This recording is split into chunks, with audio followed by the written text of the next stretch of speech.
मेरे प्रिय भाई और बहनों, बाइबल में हमें बहुत सारी शिक्षाएं मिलती हैं।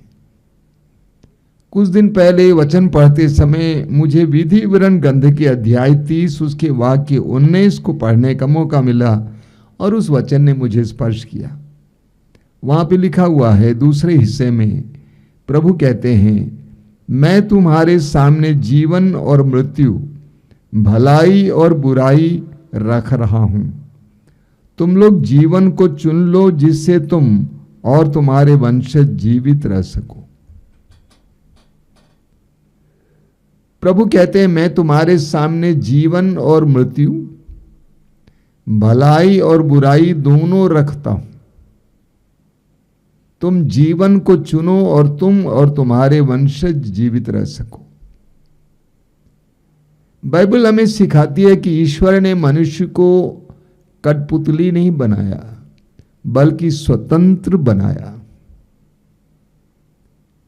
ईश्वर ने मनुष्य को स्वतंत्र बनाया। बाइबल में आपको बहुत सारे उदाहरण मिलेंगे। आदम और हवा को अदन बगान में रखा और कहा कि सारे पेड़ों के फल खा सकते हो, लेकिन इस पेड़ का फल नहीं खाना। उनको चुनने के लिए मौका दिया गया। और पूरी बाइबल में इसी तरह कई उदाहरण आपको मिलेंगे जहां प्रभु मनुष्य को चुनने के लिए मौका देते हैं, क्योंकि ईश्वर मनुष्य की स्वतंत्रता पर गर्व करते हैं और उस स्वतंत्रता को मानते हैं। हमें चुनना होता है, हमें निर्णय लेना होता है। प्रतिदिन हमें कई निर्णय लेना पड़ता है, हमें चुनना पड़ता है। और हम जानते हैं कि हमारा कल आज के निर्णय पर निर्भर है। कई लोग सोचते नहीं इन सारी बातों के बारे में। आपका कल आज के निर्णय पर निर्भर है। अगर आप सही निर्णय लेंगे तो सुख और सफलता आपके हाथ में आ जाएगी। अगर आप गलत निर्णय लेंगे तो आपके जीवन में दुख और विफलताएं आ जाएंगी। तो हमें सही निर्णय लेने की आवश्यकता है। कुछ दिन पहले एक परिवार की मां ने कहा, जवान है, उसकी बेटी की शादी हो गई। शादी होने से पहले वे लोग चाहते थे कि उसकी शादी एक सरकारी नौकर से हो, यानी लड़के को सरकारी नौकरी हो। और शादी से पहले मुझसे उन्होंने कहा कि हम लोग ऐसे लड़के को ढूंढ रहे हैं जिसके पास सरकारी नौकरी हो। मैंने उससे कहा, वो मुझे याद दिला रही थी, मैंने उससे कहा सरकारी नौकरी है, लेकिन अगर शराबी निकला तो? और वास्तव में यही हुआ। लड़का अच्छा खासा सरकारी नौकर है, लेकिन भयानक शराबी निकला, जिसने इस मां की बेटी की जिंदगी को नारकीय बना दिया। अक्सर लोग यही ढूंढते हैं। बड़े मजे की बात है, मैं देखता हूं कि यहां पर लोग अंधे हो जाते हैं। उनको सरकारी नौकर चाहिए, वे लड़के के चरित्र पर गौर नहीं करते हैं, परिवार की परिस्थिति पर गौर नहीं करते हैं। सरकारी नौकर चाहिए। यूहन्ना के सुसमाचार के अध्याय 1 उसके वाक्य 35 से हम पढ़ते हैं। एक बार यूहन्ना बपतिस्ता अपने 2 शिष्यों के साथ खड़े थे और उस समय प्रभु यीशु वहां से गुजरे। यीशु को देखकर यूहन्ना बपतिस्ता ने अपने शिष्यों से कहा, देखो ईश्वर का मेमना जो संसार का पाप उठा ले जाता है। दोनों शिष्य यूहन्ना बपतिस्ता को छोड़कर यीशु के पीछे हो लिए। कुछ देर के बाद यीशु ने मुड़कर देखा कि 2 युवक मेरा अनुगमन कर रहे हैं। और प्रभु यीशु ने पूछा, हम पढ़ेंगे यूहन्ना का सुसमाचार अध्याय 1 वाक्य 38 में, क्या चाहते हो? हिंदी में अनुवाद है, लेकिन अंग्रेजी में इसका अनुवाद है, what are you looking for? तुम क्या ढूंढ रहे हो? इतने बड़े संसार में तुम क्या ढूंढ रहे हो, ये हम में से हर एक के लिए प्रभु की ओर से एक सवाल है। What are you searching for? अपने जीवन में क्या ढूंढ रहे हो? पद, अधिकार, यश, नाम, धन, संपत्ति, ऐश, आराम, भोग विलास, मजा। उपदेशक ग्रंथ में हम पढ़ते हैं, उपदेशक ग्रंथ के अध्याय 5 वाक्य 18 में, उपदेशक ग्रंथ अध्याय 5 वाक्य 18 में लिखा हुआ है, यदि ईश्वर किसी मनुष्य को धन संपत्ति प्रदान करता है और उसे उसका उपभोग करने के योग्य बनाता है, तो वो अपना भाग्य स्वीकार करें और परिश्रम करते हुए सुख शांति का जीवन बिताएं। मतलब ये ईश्वर की देन है, जो ईश्वर देता है ग्रहण करो धन्यवाद देते हुए। लेकिन किसी भी मनुष्य को इसके पीछे दौड़ना नहीं चाहिए।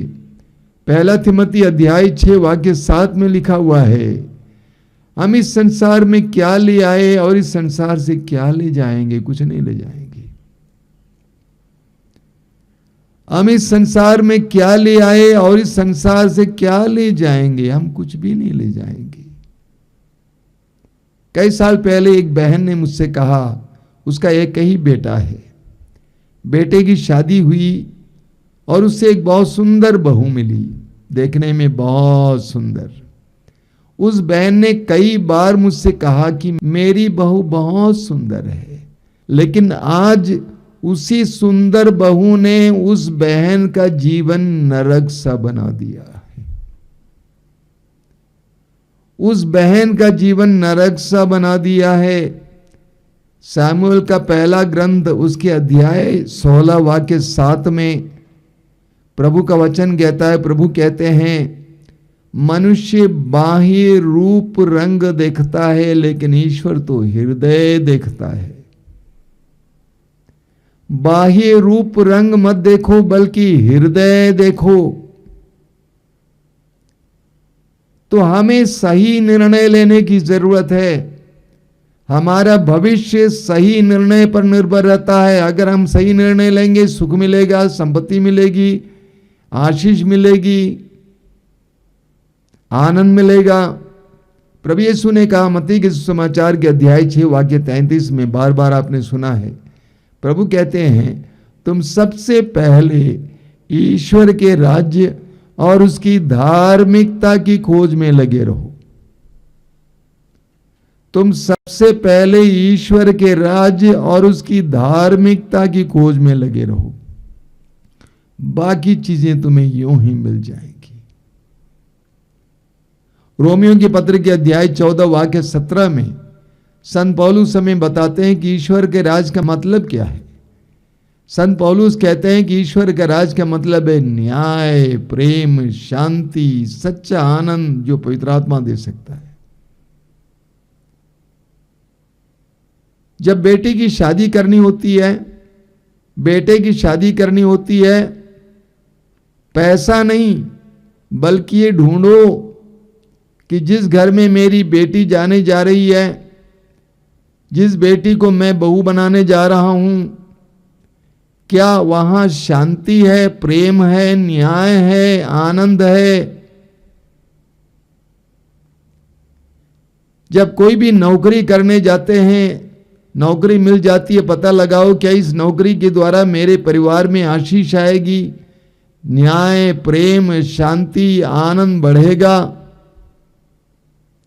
जब कोई भी धंधा शुरू करने जाते हैं तो पता लगाना होता है कि क्या इसके द्वारा मेरे परिवार में आशीष आएगी, मेरे परिवार में आनंद बढ़ेगा, सच्चा आनंद बढ़ेगा, शांति बढ़ेगी। प्रभु यीशु कहते हैं तुम सबसे पहले यही ढूंढो, बाकी चीजें तुम्हें यूं ही मिल जाएंगी। बहुत साल पहले मैं एक जवान लड़की को जानता था जिसकी शादी हुई एक वकील से। बहुत सुंदर था देखने में, वकील था, उसके पास गाड़ी थी, लड़की के माँ बाप ने सोचा कि वकील है, गाड़ी है, चलो उससे शादी करा दिया जाए। शादी तो हो गई, लेकिन बाद में पता चला कि लड़का किसी और के साथ भी रिश्ता रखता है। और उस लड़के ने उस लड़की की जिंदगी इतना कठिन बना दिया कि आज वो लड़की एक तरह से मानसिक रोगी जैसे बन गई है।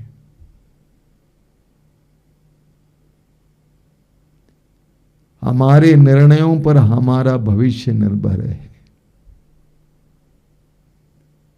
हमारे निर्णयों पर हमारा भविष्य निर्भर है। ईश्वर ने हमें बुद्धि दी है, हमें शक्ति दी है, ज्ञान दिया है, सोचने की शक्ति दी है ताकि हम सही निर्णय लें।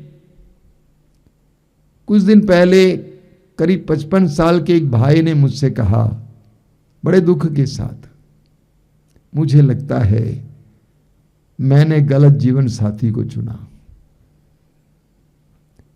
जब दोनों के इतिहास मैं देखता हूं, मैं जानता हूं उनको अच्छी तरह से, दोनों को जानता हूं, मैंने भी अपने दिल में कहा, हां तुमने गलत चुना था। उसने सिर्फ बाह्य रूप रंग देखा और उसने गलत जीवन साथी चुना। आज उस जीवन साथी के द्वारा उसको प्रतिदिन दुख भोगना पड़ता है। सही निर्णय के द्वारा हमें सुख मिलता है। बारूक के ग्रंथ के अध्याय 3 वाक्य 13 में वचन कहता है, यदि तुम ईश्वर के मार्ग पर चले होते तो तुम सदा के लिए शांति का जीवन जीते। कितना सुंदर वचन है। यदि तुम ईश्वर के मार्ग पर चले होते तो तुम सदा के लिए शांति का जीवन जीते, लेकिन तुमने ऐसा किया नहीं। तुमने गलत मार्ग को अपनाया, तुमने स्वयं अपने मार्ग को निर्धारित किया, इसलिए आज तुम भोग रहे हो। कई वर्ष पहले एक बहुत बड़ी सभा चलाने के लिए गया हुआ था। एक जवान लड़का मेरे पीछे आया, कहा कि स्वामी जी 1 मिनट दीजिए मुझे। मैंने कहा बेटा अभी समय कम है, मुझे तैयारी करनी है। कहा कि 1 मिनट दीजिए ना, मैं अपना साक्ष्य सुनाना चाहता हूं। मैंने कहा ठीक है बोलिए। उसने कहा मैं 32 साल का हूं। 3-4 साल पहले तक मैं नशा खाता पीता था, लड़कियों के पीछे भागता था, घूमता था। एक बार आप यहां पे आए थे सत्संग देने के लिए, सभा देने के लिए। काफी बड़ी भीड़ थी, मैं एकदम पीछे खड़ा था। आप बहुत कम दिखाई देते थे, लेकिन आपकी आवाज सुनाई देती थी। मैं तटस्थ खड़ा था, मुझे कोई उम्मीद नहीं थी कि मेरे अंदर कुछ होने वाला है। लेकिन मैं आपसे कहता हूं कि उस सभा के बाद मेरा जीवन बदल गया। उसके बाद मैंने नशा खाना पीना बंद किया, लड़कियों के पीछे जाना बंद किया, मैं प्रार्थना करना शुरू किया। आज मैं 32 साल का हूं, मैं अपना ग्रेजुएशन करने जा रहा हूं। हालांकि मुझे उस समय करना चाहिए था, लेकिन मैंने सारा समय गंदगी में और बुराई में बिता दिया था। अभी मैं अपना ग्रेजुएशन करने जा रहा हूं 32 साल की उम्र में। आपने रॉकेट देखा होगा, रॉकेट के बारे में पढ़ा होगा। रॉकेट भेजा जाता है उपग्रहों में। जब रॉकेट भेजा जाता है तो उसको सही दिशा में भेजा जाता है, एकदम सटीक।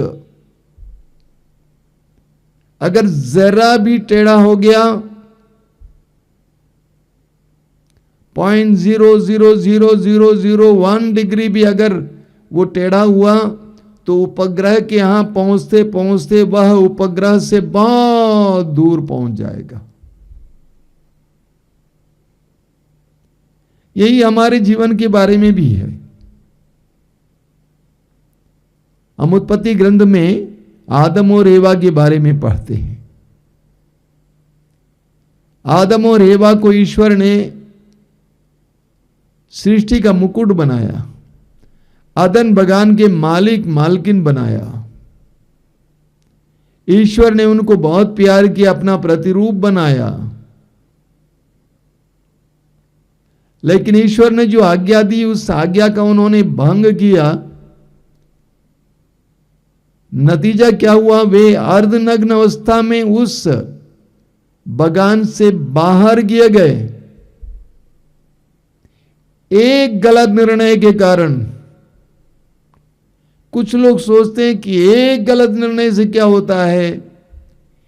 एक गलत निर्णय के कारण वे आदन बगान से बाहर किए गए।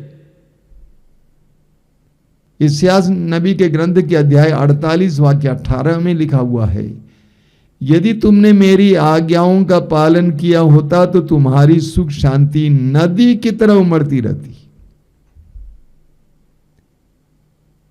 प्रभु कहते हैं यदि तुमने मेरी आज्ञाओं का पालन किया होता, मेरी सलाह का पालन किया होता, मेरी शिक्षाओं का पालन किया होता तो तुम्हारी सुख शांति नदी की तरह उमड़ती रहती। हमें सलाह लेना सीखना होगा।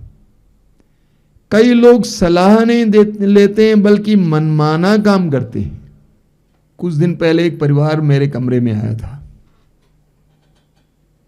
अंत में उसमें से एक नारी ने कहा कि मैं अकेले में बात करना चाहती हूं। सभी बाहर गए, वो अकेले बैठी हुई थी। शादीशुदा हैं, बच्चे हैं, करीब 35-40 साल की औरत। उसने मुझसे कहा कि स्वामी जी किसी को मालूम नहीं है, केवल मेरे पति को मालूम है। मैंने बैंक से 25 लाख रुपया ऋण लिया है, कर्ज लिया है। मैंने पूछा किस वास्ते? उसने कहा विदेश से मैसेज आया था कि कोई मुझे बहुत सोना देना चाहता है। फेसबुक के द्वारा ही मैं उस व्यक्ति से संपर्क कर रही थी शुरुआत में। उसने कहा कि मैं इतना सोना देना चाहता हूं, करीब 1 करोड़ रुपए का, लेकिन वहां पे सस्ता मिलता है। बस आप 25 लाख रुपया मुझे दे दीजिए, इस अकाउंट में डाल दीजिए, मैं आपके 1 करोड़ का सोना दे दूंगा। और उस व्यक्ति ने यह भी कहा कि किसी से कहना नहीं, ये बहुत खतरनाक बात होती है, पति से भी नहीं कहना, किसी से नहीं कहना। उस नारी ने उस व्यक्ति की सलाह को मान लिया, हालांकि वो ठग था। अभी इसके ऊपर 25 लाख रुपए का कर्ज है। पति उससे दूर रहता है। बहुत खतरनाक मोड़ से वो गुजर रही है। वचन में हम पढ़ते हैं सूक्ति ग्रंथ के अध्याय 19 उसके वाक्य 20 में लिखा हुआ है, परामर्श का ध्यान रखो और सुधार स्वीकार करो। परामर्श का ध्यान रखो और सुधार स्वीकार करो, इससे तुमको अंत में प्रज्ञा प्राप्त होगी। हमें परामर्श लेना सीखना होगा, लोगों से बोलना पूछना सीखना होगा। मैंने उस बहन से पूछा कि तुमने किसी से पूछा क्यों नहीं? कहीं से मेरा फोन नंबर लेके मुझसे पूछती, पति से पूछती, किसी से पूछी क्यों नहीं? तुमने क्यों किसी की सलाह नहीं ली? कोई भी निर्णय लेने से पहले हमें लोगों से सलाह लेना, वो भी प्रज्ञावान लोगों से, सबसे नहीं। प्रज्ञावान लोगों से सलाह लेने की आवश्यकता है और ईश्वर से सलाह लेने की आवश्यकता है। प्रार्थना में ईश्वर से पूछना, प्रभु बता क्या ये सही है या गलत है। हमारे यहां एक बहन आश्रम के पास रहती थी, अच्छे परिवार की थी, लेकिन उसके पति शराब पीता था और उसके पति ने उसको वहां से बाहर कर दिया। ये नारी कई बार पति के पास जाने का प्रयास कर रही थी, लेकिन वो रखने को तैयार नहीं था। उसके बच्चे, बड़े बड़े बच्चे भी हैं। उसके पति की स्थिति बहुत खराब थी, अस्पताल में भर्ती था। मैंने कहा तुम जाओ मिलो। वो गई, पति ने इशारे से लोगों से कहा कि इसको भगा दो यहां से। लेकिन मैंने बार बार उससे कहा कि तुमको जाना है, अपने बच्चों को लेकर जाओ। वो जाती रही और पति का देहांत हो गया। देहांत होने से पहले उसने पति की सेवा की और पति को अच्छा लगा। वो नारी यहां पर लोगों के घरों में बर्तन मांजती थी, किसी तरह जीवन गुजार रही थी। आज वो अपने घर पे है। उसने मेरी सलाह को माना। कभी कभी मुझे अपने लोगों पर गुस्सा आता है। गुस्से का कारण यह है, वे समस्या लेकर आते हैं, कुछ समाधान बताया जाता है, लेकिन वे समाधान को स्वीकार नहीं करते हैं। कभी कभी ये लोग सोचते हैं कि इनको क्या मालूम है, और अंत में जब फंस जाते हैं तब रोते हुए आ जाते हैं। हमें दूसरों से, प्रज्ञावान लोगों से सलाह लेना सीखना होगा और प्रभु से भी सलाह लेना सीखना होगा। हम प्रभु यीशु के जीवन में देखते हैं, लूकस के समाचार के अध्याय 6 वाक्य 12 और 13 में प्रभु यीशु को 12 प्रेरितों को चुनना था, लेकिन प्रभु ने रात भर प्रार्थना में गुजारा। प्रभु ने रात भर प्रार्थना की, अपने पिता से प्रार्थना की। उसके बाद सुबह उन्होंने 12 प्रेरितों को चुना। हमें मूसा से सीखने की जरूरत है, बाइबल के मूसा से। जब इस्राएलियों के जीवन में कोई भी कठिनाई आ जाती, परेशानी आ जाती, तुरंत मूसा ईश्वर के पास जाता था, पहाड़ पे चढ़ जाता था, दर्शन कक्ष जाता था, प्रार्थना करने जाता था, प्रभु से पूछने के लिए कि प्रभु मैं क्या करूं। हमें ईश्वर से सलाह लेने की जरूरत है। हम अपनी जिंदगी को कितना नारकीय बना देते हैं, कैसे बिना किसी की सलाह लिए मनमाना जीवन जिए।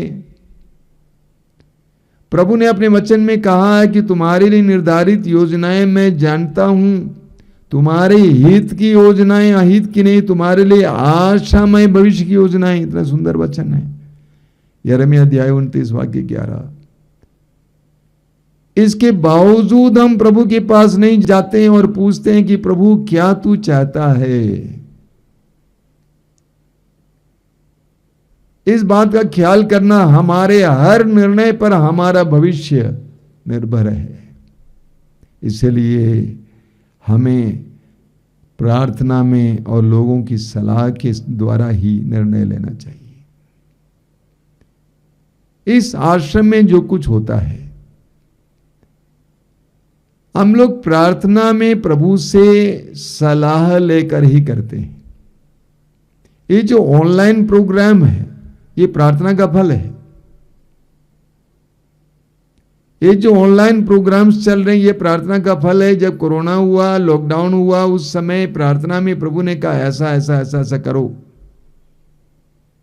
और हमने उसका पालन किया। कितने हजारों लाखों लोगों के जीवन में जीवन आया। आश्रम में एक मानसिक रोगियों की संस्था चलती है, ये हमें प्रार्थना में प्राप्त संदेश के अनुसार चल रही है। प्रभु ने कहा कि मानसिक रोगियों के लिए संस्था खोलो। हमें हर निर्णय के लिए ईश्वर से सलाह लेने की जरूरत है, प्रज्ञावान लोगों से सलाह लेने की जरूरत है। हम कितनी गलतियां कर बैठते हैं गलत निर्णयों के कारण, गलत जगह जाने के कारण, गलत लोगों के साथ संगति रखने के कारण। कई माताएं आकर रोती हैं कि मेरा बेटा जेल में है। मैंने पूछा क्यों? उसने कोई गलती की? उसने कोई गलती नहीं की, लेकिन उसके दोस्त ने गलती की। मैंने कहा वो गलत संगति में था। तो आज की हमारी गलतियां, गलत निर्णय कल हमारे लिए विनाशकारी हो सकते हैं। इसीलिए हमें सही निर्णय लेने की जरूरत है। प्रभु कहते हैं मैं तुम्हारे सामने जीवन और मृत्यु, भलाई और बुराई दोनों रखता हूं, तुम्हें चुनना होगा। क्योंकि मैंने तुम्हें बुद्धि दी है, मैंने तुम्हें चेतना दी है, मैंने तुम्हें सूक्ष्म ज्ञान की शक्ति दी है, मैंने तुम्हें आध्यात्मिकता दी है।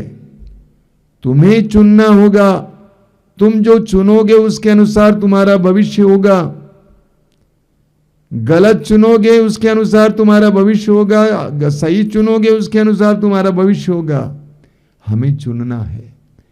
शादी से पहले, कोई भी काम शुरू करने से पहले, हर समय हमें प्रज्ञावान लोगों की सलाह लेनी है, प्रभु की सलाह लेनी है। आइए हम प्रार्थना करें।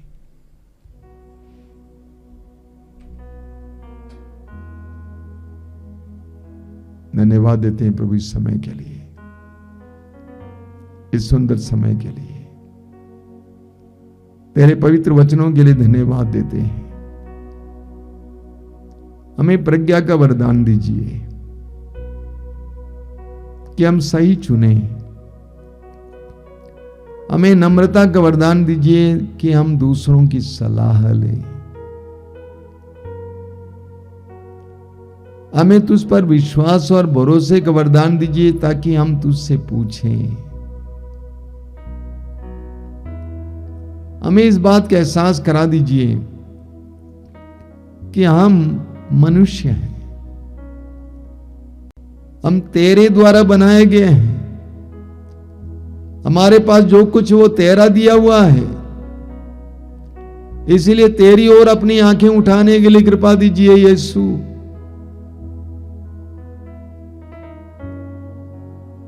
हर निर्णय को तेरी इच्छा के मुताबिक लेने के लिए कृपा दीजिए।